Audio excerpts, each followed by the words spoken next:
నమస్తే అండి. నేను వాణి. ఈరోజు మనం తల్లి వేదన అనే ఒక మంచి కథను విందాం. ఈసారి పండక్కి పిల్లలెవరికీ ఫోన్ చేయకండి. నేను చాకిరీ చేయలేకపోతున్నాను. మీరు కూడా రిటైర్ అయిపోయి ఉన్నారు. ఖర్చులు తట్టుకోవడం కష్టం కదా! అయినా పిల్లలందరికీ పెళ్ళిళ్ళయ్యి 10 ఏళ్లు పైనే అయింది. ఏమీ అనుకోర్లెండి అంది జానకమ్మ తన భర్త సుందర్రామయ్యతో. సుందర్రామయ్య ఎటూ చెప్పకుండా మౌనంగా ఉండిపోయాడు. ఏం చేస్తాడు? ఇంటి యజమాని కదా! ఏ నిర్ణయం తీసుకున్నా మాటలు పడేది ఆ ఇంటి యజమాని కదా! సుందర్రామయ్యకి కూడా అదే అనిపించింది. రమారమి 65 ఏళ్లు వయసు దాటింది జానకమ్మకి. ఇప్పుడు ఇంకా కష్టపెట్టడం ఏమిటి అనుకున్నాడు. సుందర్రామయ్యకి నలుగురు ఆడపిల్లలే. అందరికీ పెళ్ళిళ్ళయ్యి పిల్లలతోటి భాగ్యనగరంలో కాపురాలు చేసుకుంటున్నారు. ఎవ్వరికీ ఏ లోటు లేదు. సుందర్రామయ్య మటుకు ఉన్న ఊరిలో సొంత ఇంట్లోనే ఉంటూ భార్యతో కాలక్షేపం చేస్తూ ఉంటాడు. జానకమ్మ ఆరోగ్యం అంతగా బాగుండదు. అయినా ఏ పండుగకి పిల్లల్ని పిలవకుండా ఉండరు. ఈసారి జానకమ్మ ఎందుకు అలా చెప్పింది? అలా ఎప్పుడూ చెప్పలేదు. సుమారు 50 సంవత్సరాల నుంచి చాకిరీ చేసి చేసి అలసిపోయింది జానకమ్మ. ఏమిటో రేపొకసారి జానకమ్మని డాక్టర్ దగ్గరికి తీసుకుని వెళ్ళాలి అని సుందర్రామయ్య అనుకుంటూ ఉండగా ఇంతలో పిల్లల దగ్గర నుంచి గ్రూప్ కాల్ వచ్చింది. పిల్లలందరూ తల్లిని తండ్రిని కుశల ప్రశ్నలు వేసి మేమందరం కార్లల్లో బయలుదేరి భోగి పండక్కి 2 రోజుల ముందుగా మన ఇంటికి వస్తాము అని పిల్లలు చెప్పేశారు. ఆడపిల్లలు కదా, పుట్టింటికి పరుగులు పెట్టాలని మనసు ఎప్పుడూ ఉవ్విళ్ళు ఊరుతూ ఉంటుంది. అలా చెప్పేసరికి జానకమ్మ గుండెల్లో రాయి పడింది. ఇంతకీ అమ్మ ఆరోగ్యం ఎలా ఉంది అని ప్రశ్నించేసరికి బాగానే ఉందని జానకమ్మ, సుందర్రామయ్య సమాధానం ఇచ్చారు. ఆ తర్వాత వాళ్ళు చెప్పిన మాటలు సుందర్రామయ్యకి మనసుకి సంతోషాన్ని ఇచ్చాయి. ఈసారి అమ్మ వంటింట్లోకి రానక్కర్లేదు. మేము నలుగురం కలిసి ఇంటి పనులు, వంట పని చేస్తాం. ఏ పని చేయనక్కర్లేదు అమ్మ అంటూ అందరూ ముక్త కంఠంతో చెప్పారు. తల్లిదండ్రులకు పిల్లలు వస్తున్నారు అంటే సంతోషమే. కానీ ఇప్పటి వాళ్ళ ఆరోగ్య పరిస్థితులు భయంకరంగా ఉంటున్నాయి. ఎవరికైనా సరే డబ్బుకు సమస్య లేదు. కానీ వంటింట్లో చొరబడి నాలుక్కి రుచికరంగా 4 రకాలు చేసుకునే శక్తి పెద్దవాళ్ళకి రాను రాను సన్నగిల్లిపోతుంది. ముఖ్యంగా యువతలో ఈ శక్తి అస్సలు లేదనే చెప్పాలి. అందుకే హోటళ్ళకి అంత గిరాకీ. సుందర్రామయ్య ఇలా ఆలోచిస్తూ ఉండగానే జానకమ్మ గారు నలుగురు అమ్మాయిలు, పిల్లలు, భర్తలతో కలిసి పండుగ ఎల్లండి అనగా ఆ సాయంకాలానికి కార్లల్లో భాగ్యనగరం నుండి వచ్చారు. ఆ వృద్ధ దంపతులు పిల్లలందరినీ సాదరంగా ఆహ్వానించి కుశల ప్రశ్నలు అయిన తర్వాత మీరు స్నానాలు చేసి రండి, టిఫిన్ రెడీ చేస్తాను అంటూ వంటింట్లోకి వెళ్ళింది జానకమ్మ. సుందర్రామయ్య ఏమీ మాట్లాడకుండా సంచిలోంచి టిఫిన్ ప్యాకెట్లు తీసి ప్లేట్లలో పెట్టడం ప్రారంభించాడు. అదేమిటి, నేను పక్కింటి సుబ్బారావు అన్నయ్య చేత టౌన్ నుండి దోసల పిండి తెప్పించాను. వేడివేడిగా దోసలు వేసి పెడదామని రెడీ చేస్తున్నాను అంది జానకమ్మ. ఉష్, మాట్లాడకు అన్నట్టు నోటి మీద వేలు వేసుకున్నాడు సుందర్రామయ్య. స్నానాలు చేసి వచ్చిన పిల్లలు ఆకలి మీద ఉన్నారేమో, జానకమ్మ పెట్టిన టిఫిన్ చాలా బాగుంది అంటూ మెచ్చుకొని తినేసి మారు మాట్లాడకుండా గదుల్లోకి వెళ్ళిపోయారు. గదుల్లోకి వెళ్లే ముందు అమ్మా నువ్వేమీ చేయకు, మేం తొందరగా లేచి వంటింటి పనులన్నీ చూస్తాం అంటూ చెప్పారు జానకమ్మ పిల్లలు. ప్రతిరోజు ఉదయం 5 గంటలకే లేవడం అలవాటు సుందర్రామయ్యకి. అలా లేచి వీధిలోనే అటూ ఇటూ నడుస్తున్న సుందర్రామయ్యకి 6 గంటలైన జానకమ్మ లేవకపోవడం, పిల్లలు లేచిన అలికిడి లేకపోవడం వల్ల ఏం చేయాలో తెలియక వంటింట్లోకి వెళ్ళి కాఫీ కలుపుకొని హాల్లోకి వచ్చి తాగడం ప్రారంభించాడు. వంటింట్లో నుంచి వచ్చిన చప్పుడు చూసి జానకమ్మకి మెలకువ వచ్చి మొహం కడుక్కొని స్నానం చేసి వచ్చేటప్పటికి 7 గంటలయింది.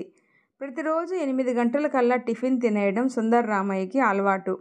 ఒకసారి పిల్లల గదిలోకి తొంగి చూసి జానకమ్మ తదుపరి కార్యక్రమం మొదలుపెట్టి వంట కూడా పూర్తి చేసేసింది. అప్పటికి ఉదయం 10 గంటలైంది.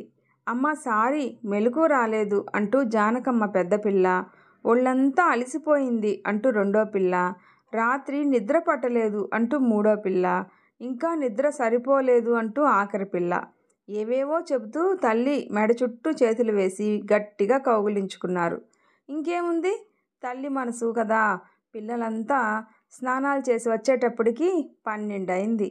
అమ్మా, ఇంకా ఏకంగా భోజనమే చేసేస్తాం అని పిల్లలు చెప్పిన మాటకి సరే అని చెప్పి జానకమ్మ అందరికీ కాఫీలు పెట్టి ఇచ్చింది. కాఫీలు తాగేసిన పిల్లలు ఎవరి మొబైల్ వాళ్ళు పట్టుకొని కూర్చున్నారు.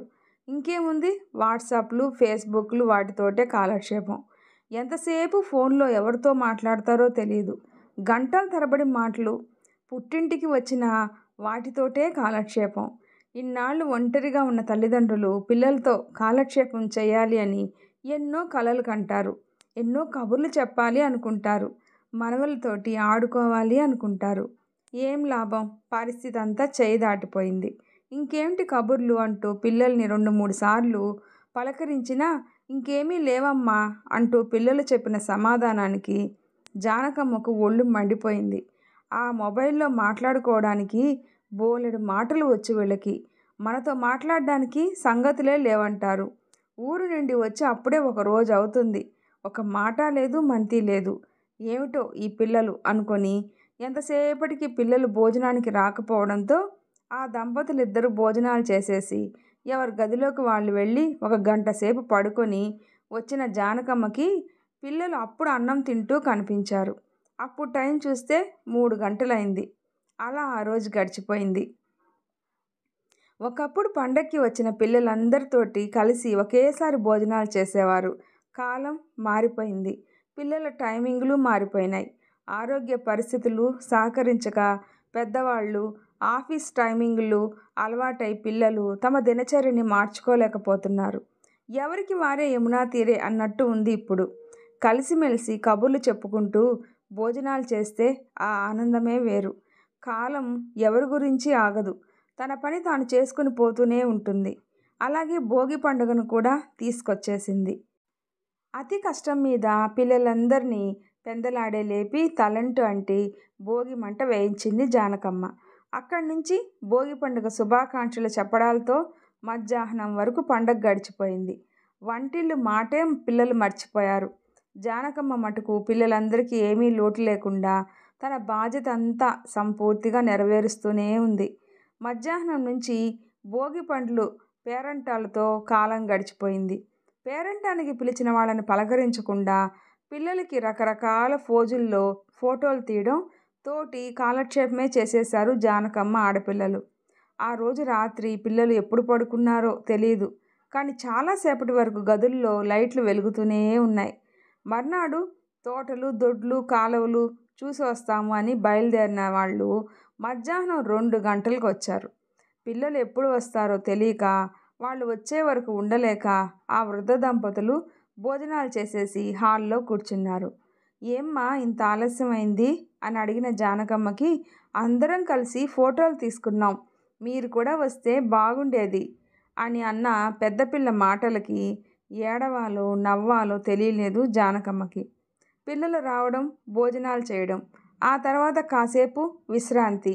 సాయంకాలం మళ్ళీ అమ్మవారి గుడి దగ్గర జరిగే జాతరకి తయారై వెళ్ళిపోయారు. జాతర నుండి తిరిగి వచ్చి ఆ జాతరలో తీసిన వీడియోలన్నీ తల్లికి చూపించి మురిసిపోయారు. ఊరంతా తిరిగి తిరిగి వచ్చి అలసిపోయిన పిల్లలు మర్నాడు మళ్ళీ మామూలుగానే 10 గంటలకు లేచారు.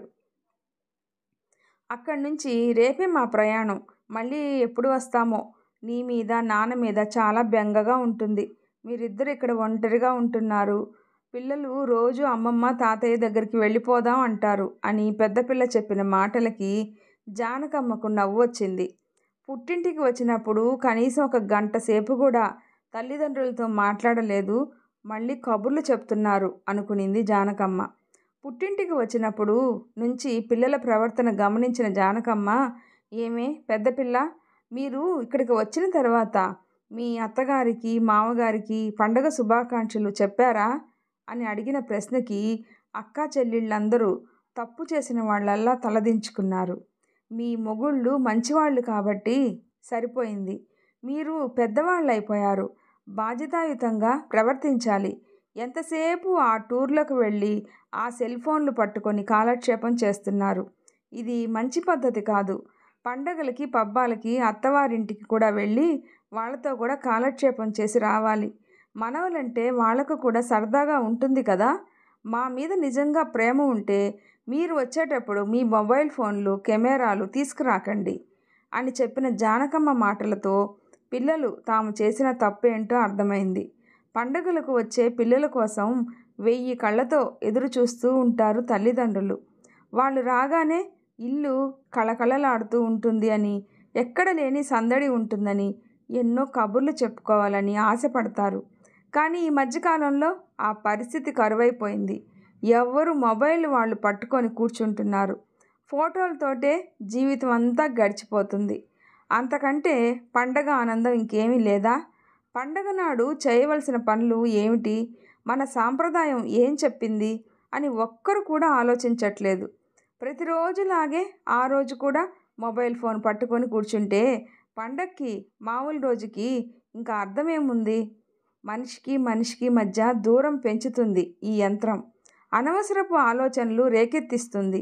ఎక్కడ లేని అనవసరపు విజ్ఞానాన్ని చెప్తుంది. మార్పు సహజమే. కాలంతో పాటు మనం కూడా మారాలి. కానీ మన హద్దులు, మన సాంప్రదాయాలు మనం మర్చిపోకూడదు.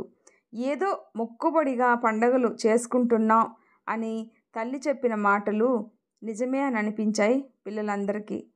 అమ్మ ఆవేదన అర్థమైంది. చేసిన తప్పు ఏమిటో అర్థమైంది.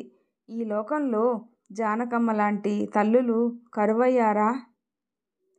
ఈ స్టోరీ మీకు నచ్చినట్లయితే ప్లీజ్ లైక్ చేసి షేర్ చేయండి, సబ్స్క్రైబ్ చేసుకోండి. స్టోరీ ఎలా ఉందో తప్పకుండా కామెంట్ చేయండి. Thanks for listening.